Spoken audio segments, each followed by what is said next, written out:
தமிழ்நாட்டில் ஓர் அரசு அமைப்பதில் பெண்களின் பங்கு எப்போதும் முக்கியமானதாக இருந்து வருகிறது. குறிப்பாக 2016ஆம் ஆண்டு தேர்தலின் போது பெண் வாக்காளர்களின் எண்ணிக்கை ஆண் வாக்காளர்களை காட்டிலும் 3,60,000 கூடியிருந்தது. அந்த எண்ணிக்கை வித்தியாசம் தேர்தல் முடிவில் பெரும் மாற்றத்தை கொண்டு வந்தது என்று அரசியல் நோக்கர் ஒருவர் தெரிவித்துள்ளார். ஆம், அதிமுக ஆட்சியை தக்க வைத்தது. 2011ஆம் ஆண்டு மீண்டும் திமுக ஆட்சியே அமையும் என்ற பொதுவான எதிர்பார்ப்பு நிலவிய போது தேர்தலில் விஜயகாந்துடன் கூட்டணி அமைத்து ஆட்சியை கைப்பற்றினார் ஜெயலலிதா. அடுத்த தேர்தலில், அதாவது 2016ஆம் ஆண்டு தேர்தலிலும் அவரே வெற்றி பெற்றார். திமுகவுக்கு வலுவான கூட்டணி இல்லை என்று கருதப்பட்ட போதிலும் பெண் வாக்காளர்களின் எண்ணிக்கையே ஜெயலலிதா மீண்டும் ஆட்சியை பிடிக்க முக்கிய காரணம் என்று அரசியல் நோக்கர்கள் கூறுகிறார்கள். அப்போது தேர்தல் நடந்த 232 தொகுதிகளில் 136 தொகுதிகளில் ஆண் வாக்காளரை விட பெண் வாக்காளர்களின் எண்ணிக்கை அதிகம் இருந்ததாகவும் அவற்றுள் அதிமுகவின் வெற்றி வாய்ப்பு உயர்ந்திருந்ததாகவும் ஒரு செய்தி கட்டுரை கூறுகிறது. இந்நிலையில் 2024 நவம்பர் 21ஆம் தேதி திருச்சியில் நடந்த ஒரு விழாவில் எம்ஜிஆரை தாண்டி ஸ்டாலினுக்கு பெண்களின் ஆதரவு இருக்கிறது என்று அமைச்சர் நேரு கூறியுள்ளார். நேருவின் கூற்று 2 உண்மைகளை நமக்கு தெரியப்படுத்துகிறது. ஒன்று, எம்ஜிஆரை பெண்கள் ஆதரித்தனர் என்று திமுக ஒப்புக்கொள்கிறது. 2வது, பெண்களின் ஆதரவு இருந்தால்தான் ஸ்டாலின் மறுபடியும் வெல்ல முடியும் என்பது திமுகவுக்கு தெரிந்திருக்கிறது. 1987ஆம் ஆண்டு மறைந்த எம்ஜிஆர் 2024ஆம் ஆண்டும் அரசியல் மேடையில் பேசப்படுகிறார். ஏனெனில் அவர் இருந்த வரைக்கும் திமுகவால் ஆட்சியை பிடிக்க இயலவில்லை. ஆகவே தற்போது வரைக்கும் அவர் திமுகவுக்கு மதிப்புக்குரிய எதிரியாகவே இருக்கிறார். எம்ஜிஆர் 2வது முறை முதலமைச்சராக இருந்தபோது அளித்த பேட்டியில், நான் சில படங்களில் வில்லனாக நடித்திருக்கிறேன், ஆனால் நிஜ வாழ்க்கையில் ஒருபோதும் வில்லனாக நடந்து கொண்டதில்லை. என்ன வாக்கு கொடுக்கிறேனோ அதை நிறைவேற்ற இயன்ற அளவு முயற்சிக்கிறேன். மக்கள் நான் உண்மையானவன் என்று நம்புகின்றனர். அந்த நம்பிக்கையை இழந்துவிட்டால் நான் ஹீரோவாக அல்லாமல் சீரோவாகி விடுவேன் என்று கூறியிருக்கிறார்.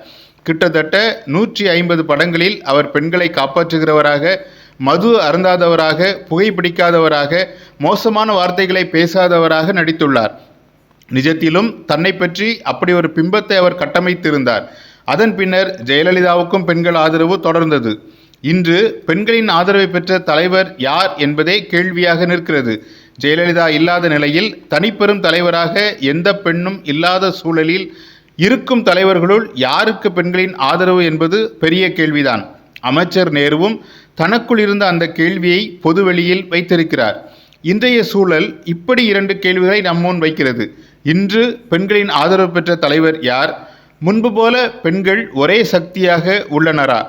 2வது கேள்வியை பார்த்தோமானால், எம்ஜிஆர் காலத்தின் பெண்களை காட்டிலும் இன்று சமுதாயத்தில் பெண்களின் நிலை பெருத்த வேறுபாட்டை அடைந்துள்ளது. படிப்பிலும் சரி, பொருளாதார நிலையிலும் சரி, பெண்கள் எவ்வளவோ முன்னேறி இருக்கின்றனர். சொந்த காலில் நிற்கும் பெண்களின் எண்ணிக்கை உயர்ந்துள்ளது. சினிமாவை பார்த்து திரை ஹீரோவை பொது வாழ்க்கை ஹீரோவாக இன்றைய பெண்கள் ஏற்றுக்கொள்வார்களா என்பது ஒரு கேள்வி. ஆனால் அந்த கேள்வி விஜய்க்கானது. ஒரே நோக்கில் அத்தனை பெண்களும் வாக்களிக்கக்கூடிய சூழ்நிலை இன்று இல்லை என்றே தோன்றுகிறது. திமுக தங்களது இலவச பேருந்து வசதி, தகுதியுள்ள மகளிருக்கு 1000 ரூபாய் என்ற திட்டங்கள் பெண்களை தங்கள் பக்கமாக திருப்ப வேண்டும் என்று விரும்புகிறது. அது விருப்பம்தான். அந்த விருப்பத்தை உறுதியாக்கவே இனிவரும் நாட்களில் ரேஷன் கார்டு உள்ள எல்லா பெண்களுக்கும் உரிமை தொகை வழங்கப்படலாம் என்ற செய்தி அடிபடுகிறது. பெண்கள் தங்கள் பக்கம் இருக்க வேண்டும் என்பது திமுகவின் விருப்பம். ஆனால் உண்மை நிலை அப்படித்தானா என்பது தெரியவில்லை. காமராஜ் பள்ளிகளை திறந்தார், ஆனால் அது அவரது சொந்த பணத்திலா திறந்தார் என்ற கேள்வியை முன்வைக்க துணியும் மாநிலத்தில் 1000 ரூபாயையும் 6 ரூபாய் டிக்கெட்டையும் நம்ம காசுதானே என்று மக்கள் எடுத்துக்கொள்ளும் அபாயம் உள்ளது.